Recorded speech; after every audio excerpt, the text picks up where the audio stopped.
மாவட்டத்தில் விடியல் பயணம் திட்டத்தின் மூலம் நகர பேருந்துகளில் மகளிர்கள் பயன்பெற்ற மகளிர்கள் தமிழ்நாடு முதலமைச்சர் அவர்களுக்கு நன்றி. மாவட்ட ஆட்சித்தலைவர் மருத்துவர் சுகுமார் தகவல் தெரிவித்துள்ளார்.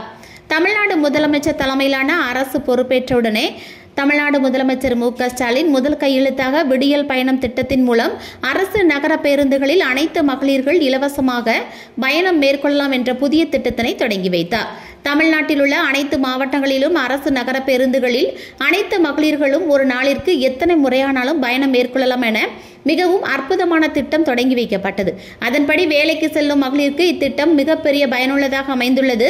அனைத்து மகளிர்களும் இத்திட்டத்தினை வரவேற்று வருகின்றனர். இந்த திட்டம் இந்தியாவில் உள்ள பிற மாநிலங்களுக்கு முன் மாதிரியான திட்டமாக திகழ்ந்து வருகிறது. மகளிர்கள் திருநெல்வேலி மாவட்டத்தில் விடியல் பயணம் திட்டத்தில் பயன்பெற்றுள்ளனர். இத்திட்டம் மகளிர்களுக்கு ஒரு சிறப்பு திட்டமாக உள்ளது. இத்திட்டத்தில் பயன்பெற்ற மகளிர்கள் தமிழ்நாடு முதலமைச்சர் அவர்களுக்கு நன்றி தெரிவித்துள்ளனர்.